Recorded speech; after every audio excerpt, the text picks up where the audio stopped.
must constantly look at things in a different way.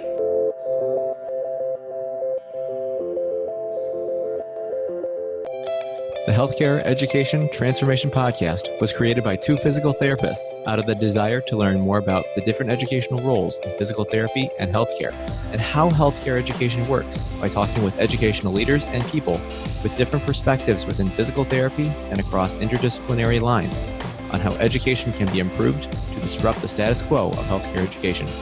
This is our journey, and thanks for listening. Are you a third-year physical therapy student that excels on tests when you have study guides, checklists, and deadlines? With all of the information available about how to prepare for the NPTE, it's easy to get disorganized and not feel prepared going into the big day. NPTE Prep Success is an online course that provides PT students easy-to-use study guides and step-by-step guidance through the NPTE preparation. To learn more, visit kylericeprep.com. Thank you again all for your continued support, and now for the show. Hello, everybody, and welcome to another episode of the Healthcare Education Transformation Podcast. I'm one of your hosts, and of course, I am Brandon Powen. And for my other two co-hosts, F. Scott Field and Stephanie Ryrock, they are both unfortunately able to make it to today's episode. However, today we have two very special guests for today, talking about the Education Leadership Institute Fellowship Program. As today we welcome Dr. Jody Frost, who was the founding program director of the Education Leadership Institute Fellowship Program, or we're going to call it throughout this podcast episode Eli for short, and Dr. Ann Reicherter, who is the current director of the Education Leadership Institute Fellowship Program, and she is also the director of academic and clinical affairs at the American Physical Therapy Association. Now, ladies, thank you both for your service and dedication to the profession, as I know that you have both been very heavily involved within the PT profession and with APTA. And do you think you can kind of tell our audience briefly a little bit about who you are and kind of what led you to where you're at today for our audience who perhaps hasn't heard of you? So, hi, thank you, Brandon, and your group for inviting us. And so this is Ann Reicherter, and firstly and foremost, I am a PT. I'm still a practicing clinician. I am a board-certified clinical specialist in orthopedics, and I've practiced for a long time. I'm originally from near Pittsburgh, Pennsylvania, and I went to the University of Pittsburgh, and I worked in that area for quite a few years, about 15 years, and then I relocated to Washington, D.C. to become a full-time faculty at Howard University, which is in the district. And then I also got my PhD there in educational psychology. And then I also worked at the University of Maryland in Baltimore in the physical therapy program. And then I was director of clinical education there. So, and then I wanted to explore other avenues, and I actually went back to the clinic for a while. So I've been recently in the clinic with all of its vast changes from when I did it a bit more earlier in my career. And then I came to APTA and worked in the Department of Practice. And I went there 3 years ago, and I worked primarily on PT Now, which is the evidence-based practice resource. And then about 6 months ago, I moved back into education at the APTA, and I'm in my current role of Director of Academic and Clinical Affairs. Thank you, and thank you so much for the invitation and your team to let us be a part of this podcast. So I'm Jody Frost, and I actually am currently semi-retired. I'm a consultant currently, and I began my profession as a graduate of Ithaca College, and I'm not going to say when. And I began my career in pediatric physical therapy, actually in Children's Seizure House in Atlantic City, which no longer exists, just now at Children's Hospital Philadelphia. I was a center coordinator for clinical education and the department head at that point for physical therapy, and had an opportunity to move into academia at Temple University and became their director of clinical education and their assistant chair. We also had a faculty practice at the time and continued to practice in pediatrics and medicine, as well as at Children's Hospital. And then a rare opportunity came for a new position as Associate Director of Clinical Education at the American Physical Therapy Association. And I initially thought I was going to be there for 5 years, and 25 years later, I actually was still at APTA in a number of different positions, and eventually became Director of Academic Affairs, and brought together academic and clinical education into one department, and then had an opportunity to launch a program called ELI, and it was having to do with the future of our profession and education. And in December of 2015, I actually retired from APTA, moved on to a consultant role, and I'm very involved in interprofessional practice education and research, and currently serve as the president-elect of the National Academies of Practice right now.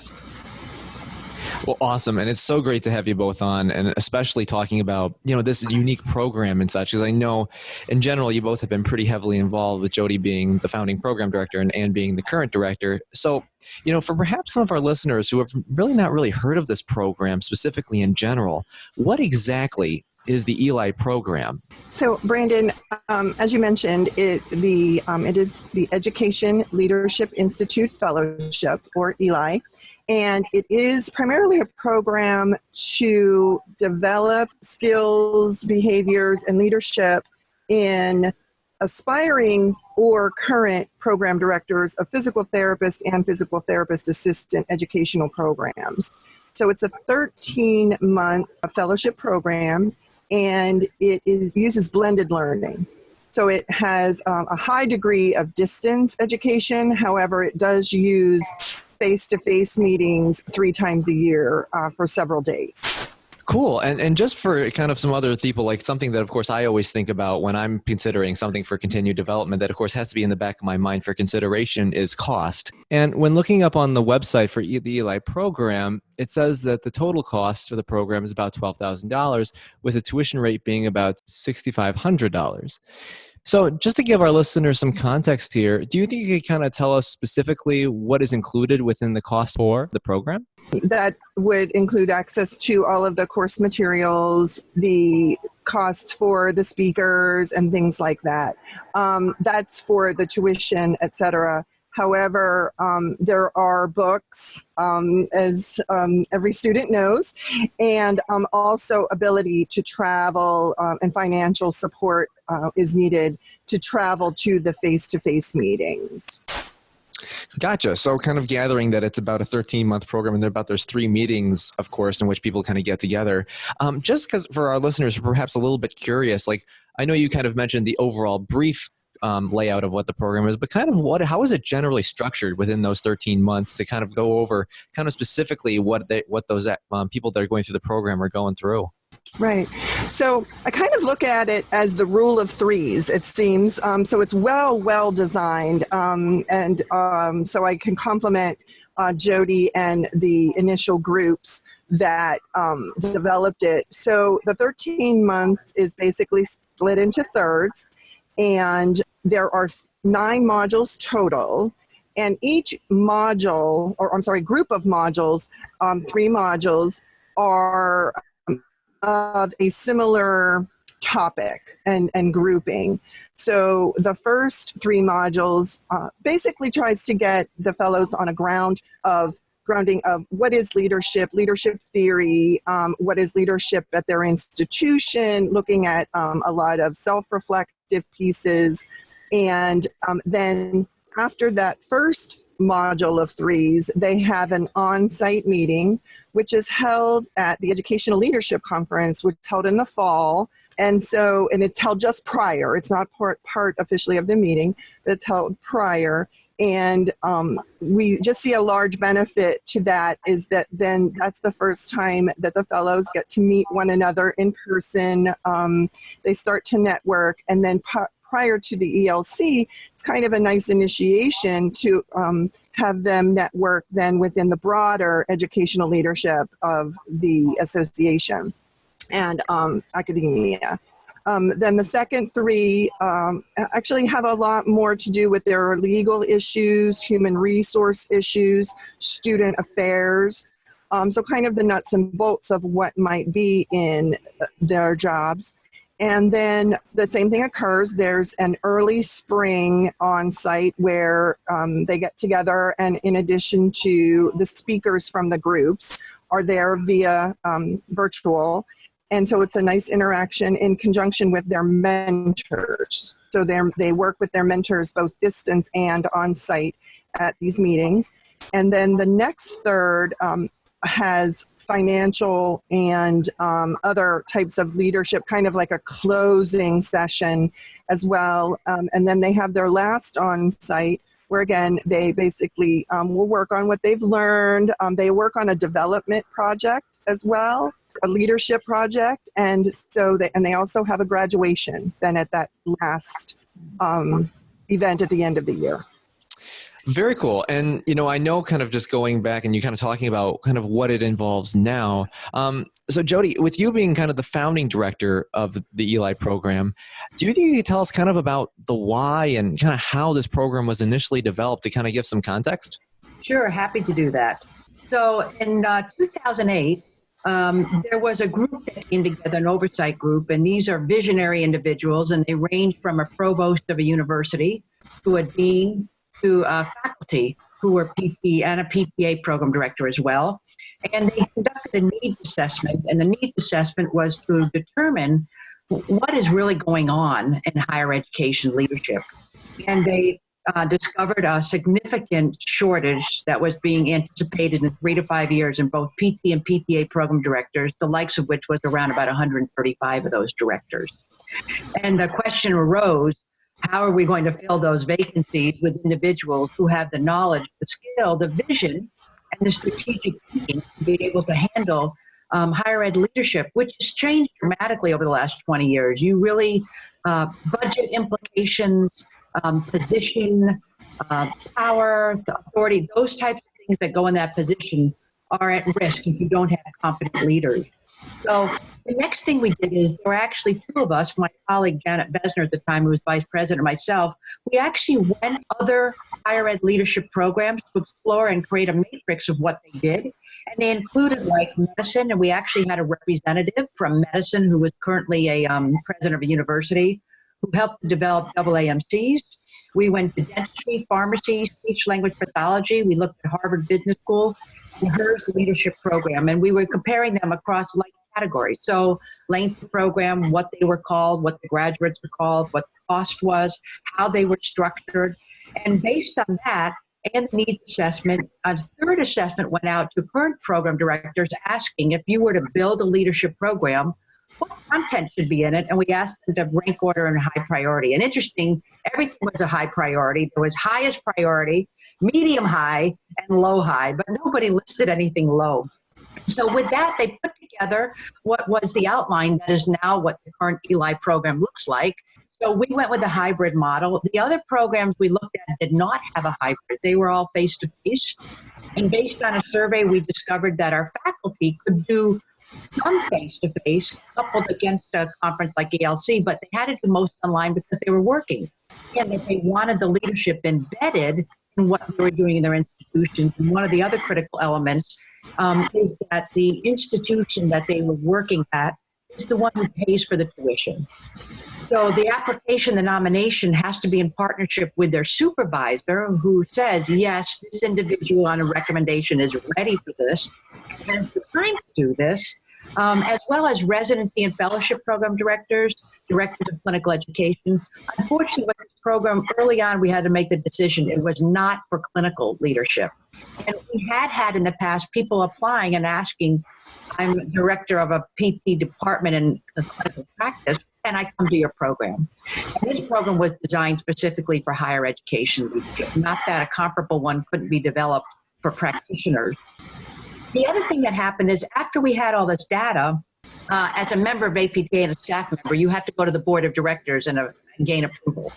So the board of directors saw a 3-year budget laid out, saw the program, a strategic vision, those objectives, priorities, applications, admissions, everything was built in the program for them to determine whether they would approve it or not, in collaboration with partners that include the education section and ACAP. And that still is true today. It is a partnership of 3, and so they're represented on the oversight board. There is always somebody from the PTA area, they're from ACAP, from education, and from residencies and fellowships. And then the last piece of this that was probably the most interesting nut to crack was moving it from a program to an accredited fellowship. At the time, the American Board of Physical Therapy Residencies and Fellowship Education did not have any non-clinical programs. They were all based in clinical practice. This was the first one where we provided a prospectus to the board, and it was to approve a non-clinical fellowship for the opportunity to go through the accreditation process and become an accredited fellowship. Unfortunately, the timing was right. The board was very interested in learning more about this.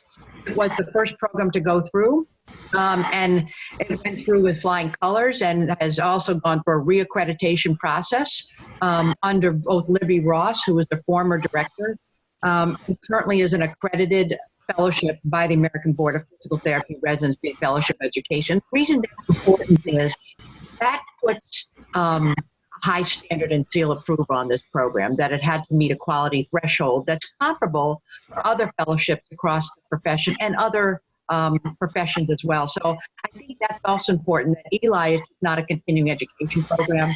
It has met the hallmarks of quality standards for a accredited fellowship. Yeah, no, and I think that's really interesting to kind of hear the process with how it kind of was developed, with gathering a lot of feedback from current directors, really taking a look at other interdisciplinary programs to really gather. And I think that's really good when developing that. And, you know, something, of course, you mentioned a couple things in your previous answer here, but just for a couple others. And if Anne has any other comments on this, I'd love to hear them. But you know, of course, as you said, this program is intended for people that are either looking to become either a PT or PTA program director. So it's meant for higher education leadership. So why would you recommend going through the Eli program over other options, such as, or even just going into academia and receiving mentorship that way for more on the job? So thank you, Brandon. And I agree with you completely. This is a really good question. And it kind of gets at why many of our graduates are really, really successful. And we'll talk about that more. They're actually on our website. There are some testimonials on why fellows did become part of the program. We just really feel that there's the extensive resources that are available within Eli. And having been at several institutions myself, is that many institutions don't always have that type of structure. In fact, many of them don't that have the leadership development. And even when they do, it's usually very specific to that institution versus kind of that broader view of physical therapy education and also the academic world in general. So that's a benefit that our faculty and that the Eli program bring. It doesn't replace, though, the necessary input and support at your institution, which is why Eli requires an institutional mentor.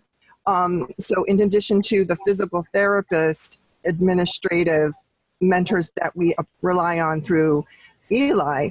And then the second thing is that we also have this blended delivery system, which again, back to support, is really important. And I would just say the depth of the resources that are available. So if Jody wanted to add anything to that. So a couple of things. Many people do start with mentoring within their institution. And when they determine that they would like to be in higher ed leadership, one of the things about Eli is it's not the assumption that they may stay in their own institution. The opportunity may not present itself to be able to stay there, and they can go to other opportunities in other institutions, which many of the programs now seek Eli graduates for those positions. We've also had within the program associate deans and deans, so people actually at a higher level who are PTs who never got the opportunity to have this. The mentors that are in this program are actually selected through criteria. And they are senior leaders and innovators within the profession who may be now deans in a program, may have been a former PT or PTA program director. And so the opportunity to have that kind of mentorship that's in a safety net. And by that, I mean, in their own institution, there may be topics they wish to talk about that are a bit sensitive. And within their institution, people may know who those individuals are without naming them. At an Eli, when they're in a small mentorship group with peers, they can talk about those with a safety net with no repercussions to really generate some creative ways using the theory and the literature and what they've learned and integrating it specifically in their situations contextually to figure out how to manage that. The other thing about Eli is it's not designed to be competitive. It is a collaborative experience. And in some cases, people may be from the exact same city attending. They may be in different groups, but they form lifelong connections and strong ties. Our very first cohort, there were 13 of them, are still connected. They still have reunions. They still always are in contact with each other. So they are very well connected, confident, trusted mentors. Some program directors have come into new positions and leveraged Eli as part of their initial contract for signing on. So they want to be a new program director, but they sign on with the understanding that the institution will support them in a higher ed leadership. And you know, in some other professions like dentistry, like medicine, many of their program directors have first come to the institute. That's how they come up through leadership. So it's actually become part of their culture and how you manage that. The other thing is the leadership opportunities in here, the ability to network with other people. Sometimes some of the people might be a DCE, there's a program director. They network and actually the person finds a job with somebody within Eli and they form partnerships and they have like language. They have same context. And our graduates, the best ambassadors, bar none, for the program have been the graduates. They wear an Eli pin, they connect with people, they have ribbons, and now people know who they are. They seek them out. And individuals seeking to ask questions about the program, the single best way we learn about marketing when we did a survey was from those who come out of the program. We can have all their ways on the website, but it's people talking to people, the relationship building that makes that happen. No, that's great. And I think that's a really good overall comprehensive assessment on it. And I think that's been very helpful for me. And I'm going to kind of ask one off the script here, because especially from a matter of trying to so-called pitch your program director to go for and sponsor you for this kind of a leadership thing, because at the end of the day, I realize there's a lot of other factors in play with this in their decision between time, finances, and stuff. So ultimately what I'm getting at is how would you guys recommend is the best way to kind of pitch the program director to do something like that? So I'll just go ahead and respond concerning kind of the outcomes and research in general about faculty fellowships and specifically leadership fellowships. There is some evidence, some research, mainly from more long-standing programs that's been published, particularly in medicine, that fellowship programs, and particularly some areas in pediatric medicine, academic medicine, is where some of the literature is that supports, and it seems to be, again, these models of like a year-long program that really embed and have this collaborative, supportive approach that Jody mentioned are really helpful. So there is that. Part of the pitch then would be a lot of the outcomes that we survey our graduates, our fellows throughout the program, and also in longevity. So we currently have, we've graduated the first class in 2012, so we collect data all the way along. And basically up to 75%, on average, 75%, 5 years after they've graduated, have reported that they either have a new role in leadership within their institution or have taken on more leadership roles, whether it's more institutional committees or even within the profession. So it shows that. And then even the short-term data, which is really rare to find in anything in education, frankly, shows even throughout the year of their fellowship that they feel they are more effective in their current position. And that's what we hear a lot too, is that, clearly these are very bright, intelligent people, and they would have achieved those outcomes. The thing is, they've been able to do it much quicker. So I think in our efficiency time and era that we live in, that's a big selling point. One of the other things I might add, and I'm going to make sure it's clear, this program is not for a new grad. Okay, you have to have a certain level of experience, and we'll be talking a little bit more about what do you need to be accepted. A residency, there are faculty residencies that are accredited through ABPTRFE, but that is for somebody who's learning the role of faculty. And those deal with things like teaching, service, governance, scholarship. So that's the faculty role. This is distinctive. This is a faculty plus. So I already have that. And now I'm moving into leadership. So I want to just clarify the difference between those two. The second thing, many of the individuals may be a program director assuming that or assuming a new one. The difference is their confidence level about how they manage programs, faculty, and how they interface with others within the institution is remarkably different. So the program is transformative. So an example, they learn language about accounting and finance at the institutional level. That is not one of the favorite courses that most of our Eli folks take because they didn't go into, PT with money and finance. But they learn very quickly budget, money, and finance is an important piece of how you get to program outcomes when you're leading a program. If you don't have the finances, you don't get to where you want to go. The second thing is many of our grads, if they really enjoy this, have gone on to other programs. So we have some that have gone on to take a PhD in higher education leadership. They've been so enamored with that. We have others who have gone on to programs like Harvard Business, the Academic Council for Education, American Association of Higher Ed, which is an interprofessional, interinstitutional, more expensive, but they've done so well that some of their institutions have actually offered to pay for them to move up in leadership. And those individuals are often targeted within institutions for deans, provosts, and other roles and moving up. So they're picked up and they're seen as having unique skills, characteristics, qualities, and others begin to recognize their talents. Perfect. So I know, just getting into this topic of course, how to get people to fork up a lot of the money to sponsor. Ladies, were there any other follow-ups that you had besides that you guys wanted to chip in with this issue? So a couple of things. This is part of a development professional career progression. And so I would have hoped that at some point the individual has probably identified or shared with somebody that someday they might want to be a program director. Now, they have to do that delicately because if the current program director is intending to stay in that position a while, that could be threatening. They might say, at some point in my career, I'm interested in moving into this direction, or they want them to start a new residency or fellowship in the institution. That is a great time to say, I'd like to take a leadership institute, or if they're a director of clinical education, we know that many directors of clinical education who have a strong administrative component as well as teaching and research and service end up being program directors in the future.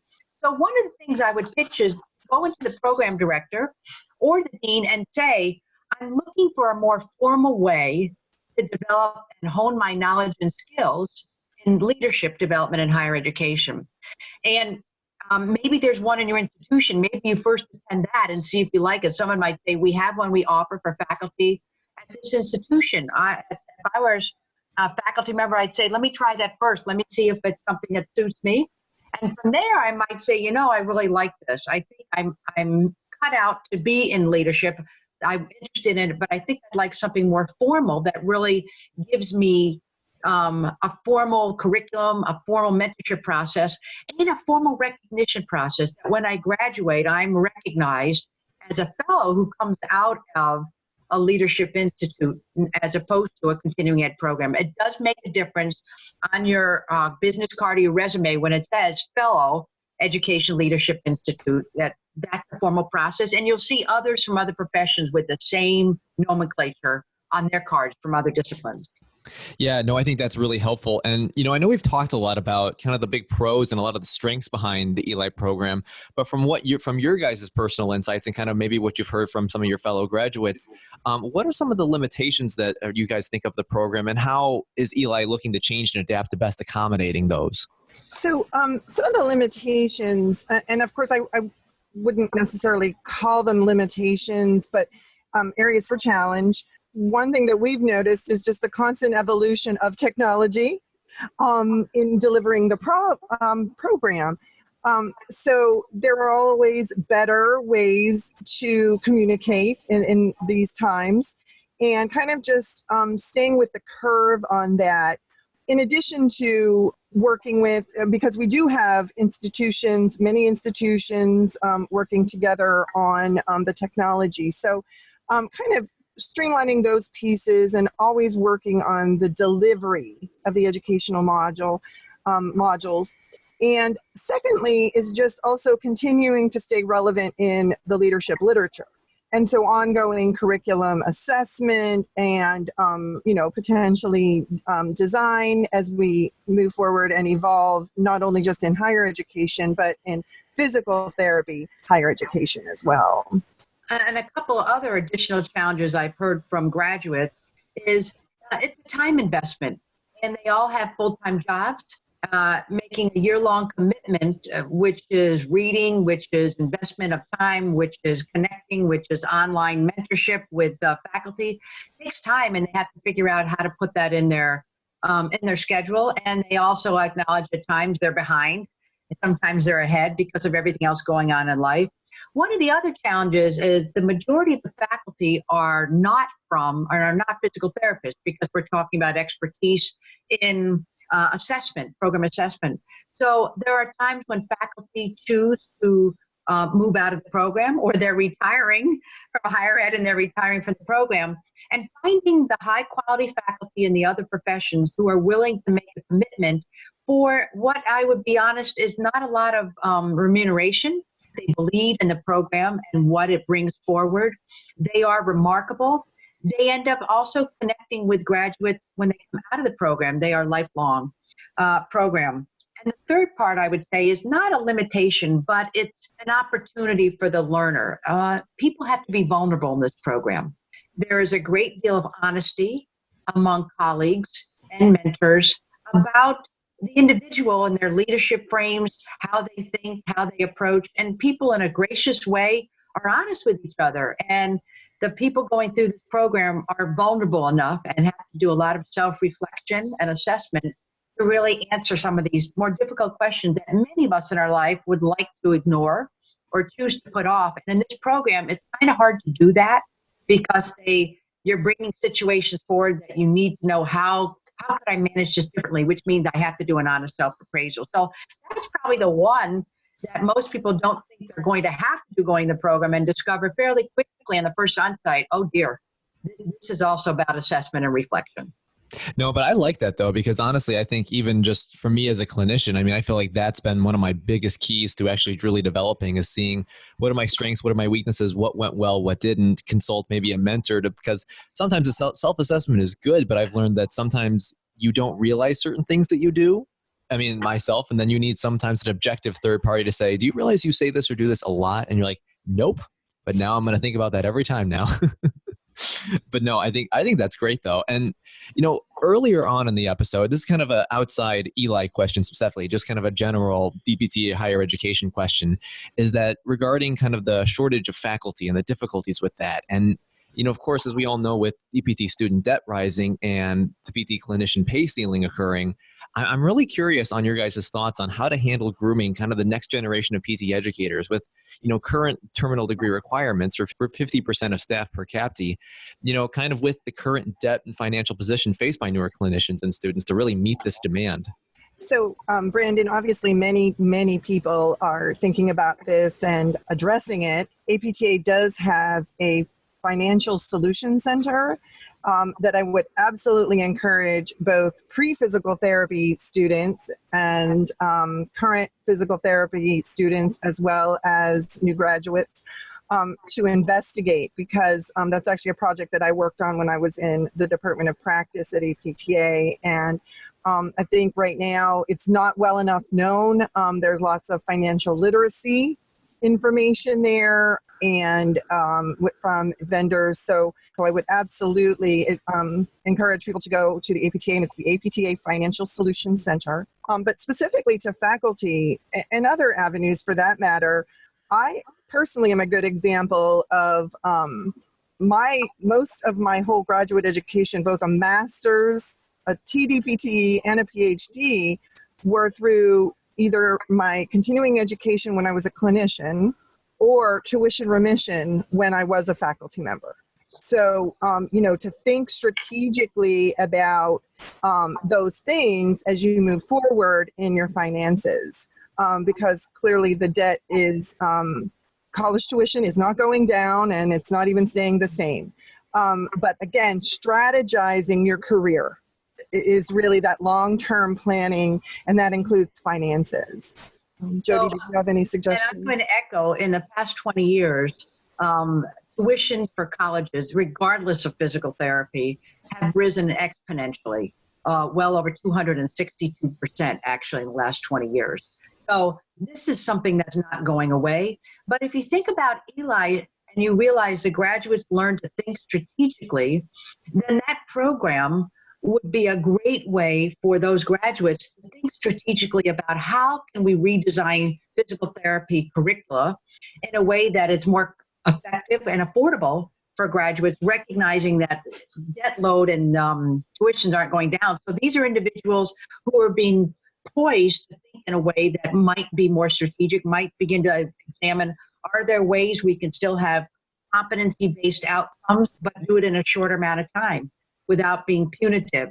Are there some possibilities about what we do with entrustable professional activities, competency-based education, and maybe allowing for accelerated for some and others, looking at how we do those models differently? And that's going to come from individuals who are actually being challenged to think differently through a program. That's one of the reasons that Eli may be helping us in the future for these graduates. Yeah, and I think it's interesting too. I mean, someone that I've definitely looked up to with what they've done with education by really changing the model is John Childs with Evidence in Motion through South College, Baylor, and I really like kind of that shortened model in terms of what they're doing for a lot of different reasons, because I know students are definitely really respecting that. And there also has been some discussion on, should we integrate terminal degrees within DPT education? So like a PT, PhD, a PT, DSC, a DSC incorporation. And I know there's been a lot of talk about that in general, but just specifically to address that terminal degree component that's required for faculty. There are programs that actually are dual PT, PhD. There are PT, OT programs at St. Augustine. There are PT, MBA. So there's a number of those. But the one piece people need to understand is when you do dual programs, you do add time to that program. And there are individual students, having taught for 10 years and certainly and for quite a long time, that you can identify when they are in the PT program, they have the talent to be researchers or they have the talent to be an educator. You can see it early on, and people certainly foster and encourage that. But for some, not unlike myself, I couldn't have afforded to do that at the same time. So I took the pathway that Ann did as well. I actually had professional development degree base offset by my employer with, in some cases, a payback for a certain amount of time that I needed to stay, or a position or a program that I was required to develop based on what I learned. So that's the other thing people need to know. In some of these Eli programs, there are contracts that people sign on that say, and I understand this, you can't get the leadership degree, the fellowship, and then move and go to another program. You have to give us another year or something for the time we invested in you in higher ed leadership. So they also need to know there are some contractual arrangements with some, and I can understand. I can send you to Eli, and then you go off and you take on another program, and we don't get the benefit of sending you. All those are part of the equation. No, I think that's an important point to bring up. And, in general, we like to ask kind of this follow-up question, this question to each of the guests at the end. And, the question is, if you both could theoretically change any aspect of healthcare education, whether that be DPT or just healthcare higher ed in general, which aspect would it be and how would you recommend changing it?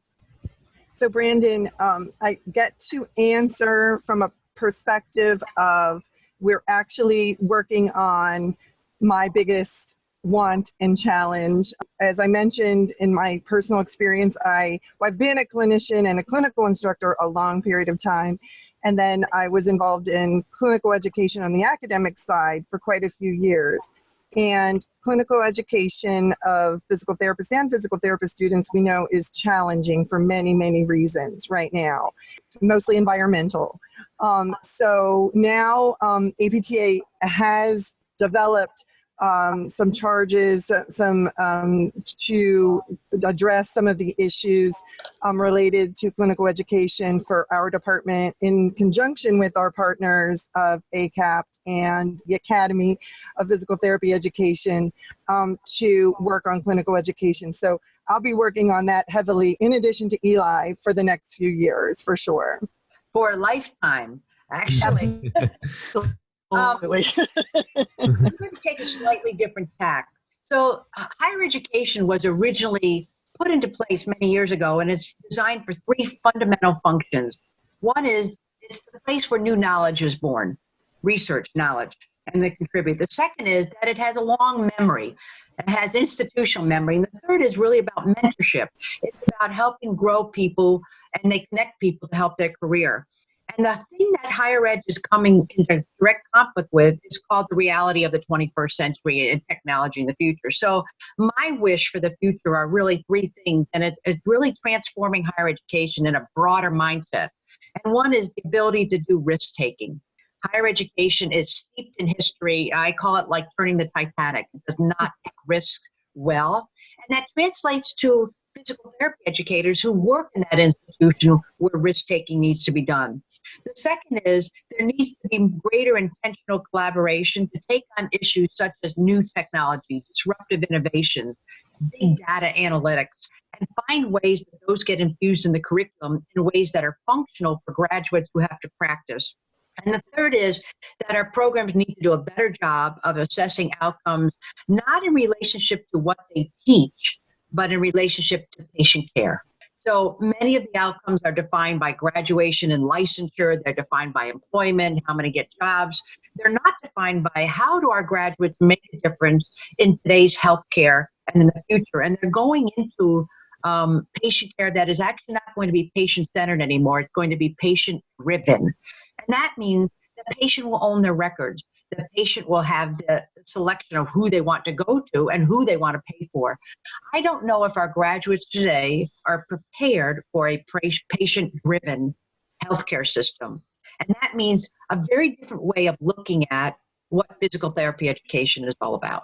So for me, it's really about risk and intentionality and looking at changing our lens from teaching and learning to how does this affect and change patient care outcomes for the future and the quadruple aim, our access, our quality, our cost effectiveness, and the last one is wellness. I think the other thing we need to deal with is how do we infuse wellness and health in our graduates so they come out as healthy as they go in instead of coming out less healthy than they go in terms of their own well-being and burnout.